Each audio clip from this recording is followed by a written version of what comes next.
Selamat sore sahabat tani, jumpa lagi tetap di channel Sahabat Tani Porang. Oke sahabat tani, memasuki musim durman atau mendekati musim panen. Harga bibit melonjak tinggi, hampir 2 kali lipat di pembukaan bibit tahun kemarin. Jadi sekarang hampir menyentuh angka 200.000, 200 lebih malah.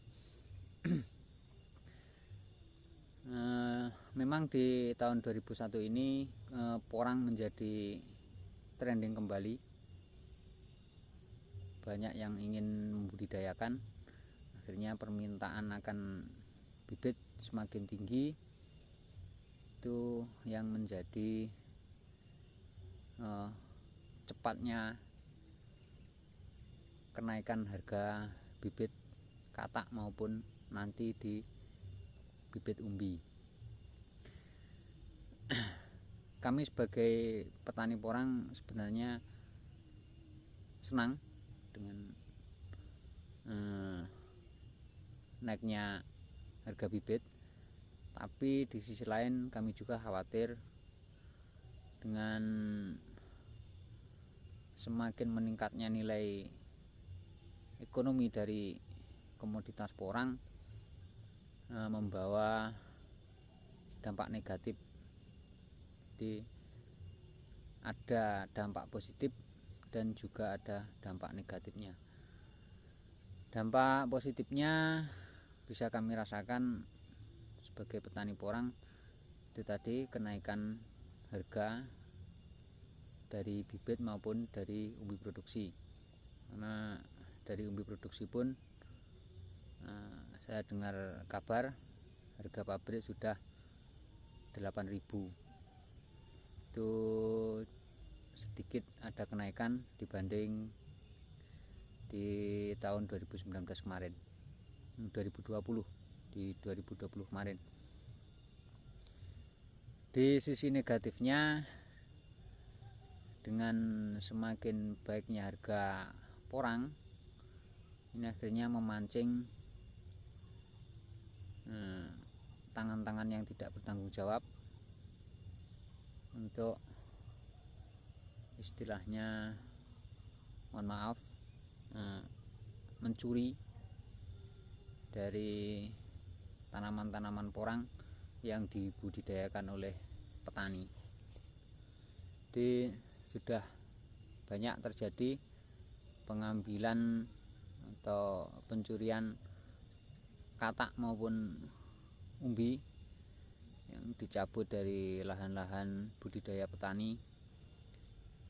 Kemarin di Sumber Bendo itu batang-batangnya dipotong kemudian di Nganjuk, itu juga batang-batangnya dipotong dan diambil kataknya. Jadi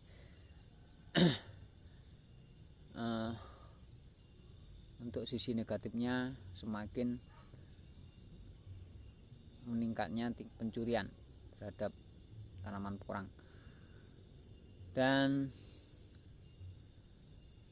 bisa dipastikan penjual-penjual bibit yang tidak bertanggung jawab akan memanfaatkan momen ini untuk menjual bibit penipu dengan akun abal-abal yang banyak berkeliaran di grup-grup orang di Facebook dan sebagainya. Jadi khususnya untuk petani pemula yang ingin membudidayakan porang, pesan saya harus sangat berhati-hati dalam membeli bibit. Jadi jangan sampai modal kita terbuang sia-sia karena tertipu bibit. Dan ini saya tidak bosan-bosannya memberikan tip kepada petani pemula yang nantinya ingin membeli bibit. Kenalilah benar-benar kalau ingin membeli bibit katak, ciri-ciri dari katak dorman asli atau memang benar batangnya mati tua atau ripah, ini bisa dikenali dari bekas tangkai batang yang menempel. Ini akan terlihat sangat halus di katak. Biasanya kalau katak-katak potesan ini terlihat kasar karena masih banyak batang yang menempel di sekeliling katak. Jadi teksturnya kasar karena masih banyak batang yang menempel, karena memang waktunya belum tua, atau lek wong Jawa ngarani coplok atau lepas dengan sendirinya.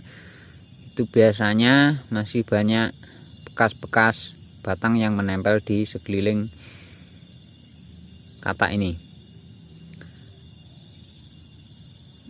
Dan teksturnya keras. Kalau bibit potesan itu biasanya mempunyai tekstur yang lembut. Jadi kita harus ekstra hati-hati dalam memilih bibit. Kalau ada di sekitar kita penjual bibit, usahakan datang langsung ke tempatnya. Itu kita bisa mengecek langsung kondisi dari bibit yang dijualnya untuk memastikan katak-katak yang dijualnya itu adalah katak-katak dorman asli, bukan hasil dari katak potesan. Jadi di porang itu kunci utamanya adalah di bibit. Di kualitas akan bibit itu akan menentukan hasilnya nanti di musim tanam. Jadi ketika kita salah dalam membeli bibit, kita terkena bibit-bibit potesan atau umbi-umbi potesan, itu diketahui ketika semuanya sudah terlambat. Jadi ketika sudah memasuki musim tunas, sudah mengeluarkan tunas, katak-katak atau bibit-bibit umbi itu sudah waktunya mengeluarkan tunas. Bibit-bibit kita yang kita beli itu ternyata bibit-bibit potesan, ternyata tidak mengeluarkan tunas, dan itu sudah terlanjur, tidak bisa istilahnya dikembalikan atau disesali. Jadi kita harus mengawali lagi di musim tanam berikutnya, karena biasanya di waktu sudah setengah terlambat dalam menanam, itu harga bibit sudah di luar nalar kalau saya menyebutnya, karena sudah terlalu mahal, dan itu yang menyebabkan kita akhirnya banyak mengeluarkan modal lagi untuk membeli bibit-bibit baru untuk menggantikan bibit yang busuk tadi. Jadi saya tekankan lagi, berhati-hatilah, dan kita harus selektif dalam memilih seller dari bibit itu sendiri. Dan usahakan dalam membeli bibit itu, kalau kita masih pemula atau belum tahu sama sekali tentang cara budidaya porang, itu pilihlah seller-seller bibit yang mau istilahnya mendampingi sampai mulai dari penyimpanan sampai ke penanaman.